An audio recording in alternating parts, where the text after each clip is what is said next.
dia sudah menjalankan yang namanya pemeriksaan atau screening maupun tes HIV.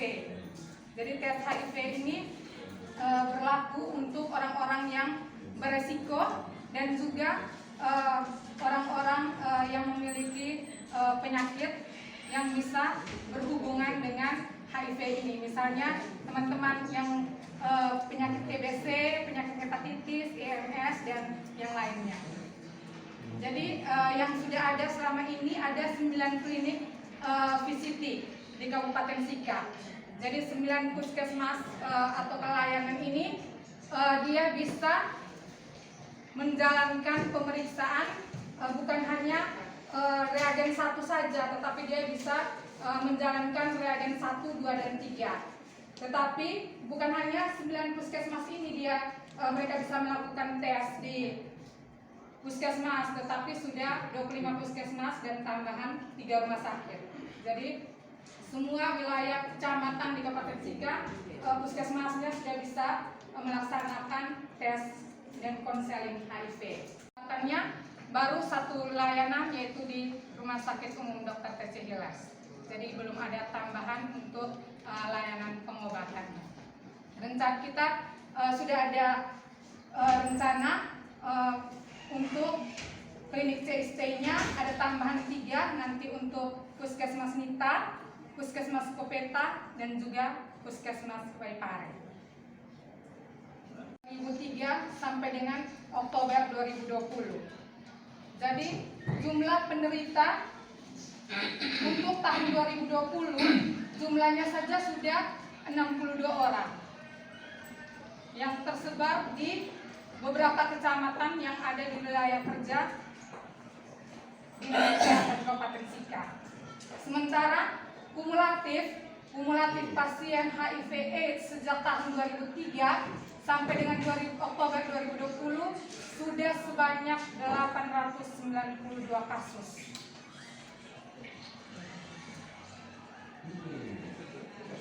Untuk yang meninggal ini di bulan sampai dengan dari Januari sampai dengan bulan Oktober 2020 sudah ada 5 kasus yang meninggal dari total penderita 62 orang.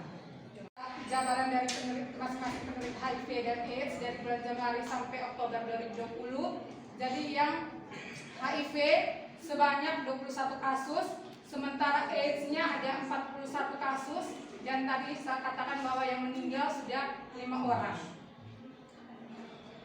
Berdasarkan jenis kelamin sejak tahun 2003 sampai dengan Oktober 2020. Jadi di sini kita lihat bahwa laki-laki berjenis kelamin laki-laki itu dia kasusnya lebih banyak, sebanyak 554 kasus. Sementara perempuan sebanyak 338 kasus. Jadi di sini masih banyaknya laki-laki dibanding yang perempuan. Ini yang untuk bulan Januari sampai Oktober 2020 juga masih laki-laki yang dominan, 34 orang, sementara yang perempuannya 28 orang.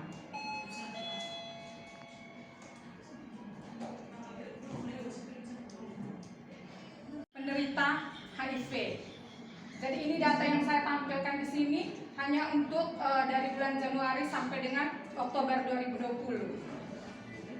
Jadi ini ada Taga, Tanawalwo, Mego, Lela, Nita, Magepanda, Alok. Jadi yang di sini yang masih tinggi itu di Alok Barat. Alok Barat, terus Alok Timur, Alok Bola juga tinggi, 6 kasus. Magepanda ada 5 kasus.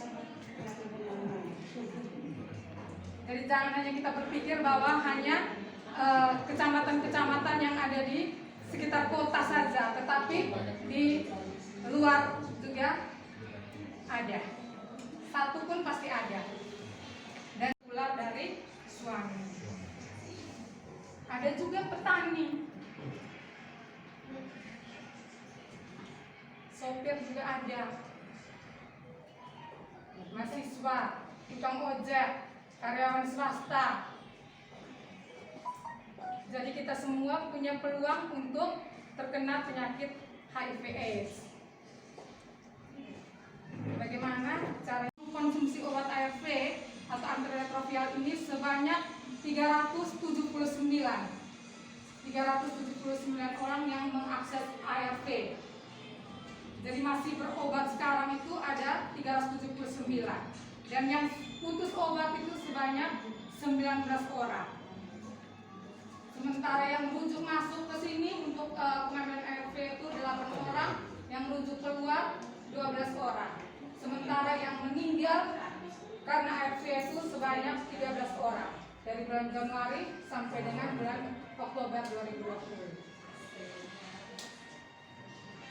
Nah, ini kesimpulannya bahwa kasus HIV atau AIDS sudah ditemukan hampir di semua kecamatan di Kabupaten Sika pada semua kelompok umur, yang terbanyaknya tadi di ibu rumah tangga.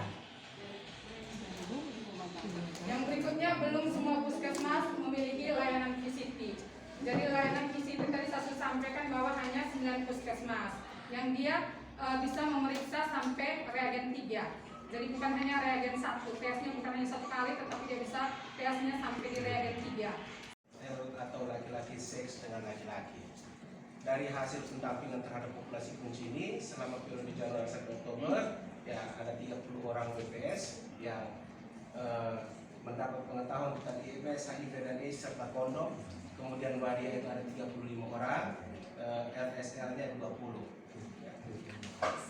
Kemudian kedua itu kami juga melakukan pendampingan khusus terhadap orang dengan HIV dan AIDS. Ya, itu sebanyak 40 orang yang kami dampingi.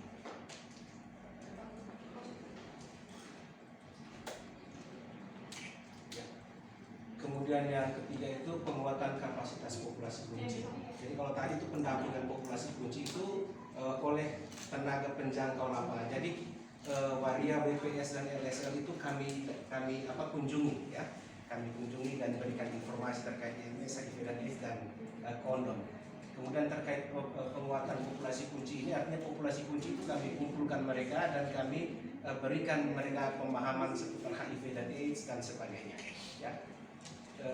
Dari kegiatan penguatan kapasitas populasi kunci yang kami lakukan, ya, dengan sasaran BPS itu 30 orang, warianya 20 orang, kemudian laki-laki seks dengan laki-laki dan pelanggan seks kami tambahkan di situ, itu ada 30 orang. Ya. Kemudian terkait penguatan kapasitas ODA itu kami lakukan 2 kali dengan sasaran sebanyak 43 orang dengan HIV dan AIDS. Ya, 45 outlet kondom, tapi dalam periode Januari sampai dengan Oktober ini ada 15 pengelola yang kita panggil, kita berikan pemahaman tentang IMS, HIV dan AIDS serta bagaimana proses dan manajemen pencatatan dan pelaporan kondom. Ya, kemudian terkait warga peduli AIDS, ya, selama periode Januari sampai dengan Oktober itu kita ada pembentukan BPA baru di 7 desa yang ada di Kecamatan Waigete. Desa ini 6-nya di Kecamatan Hewokloang dan 5-nya di Kecamatan Nele. Kemudian kami juga mendampingi 31 WPA yang ada di desa dan kelurahan, ya. Dan dari hasil pendampingan ini kita bisa dapatkan hasil berupa adanya 131 kali sosialisasi HIV dan AIDS yang dilaksanakan oleh 31 WPA ini. Dengan penerima informasi atau masyarakat yang mendapat informasi dari hasil pendampingan terhadap 31 WPA ini sebanyak 4.848 orang.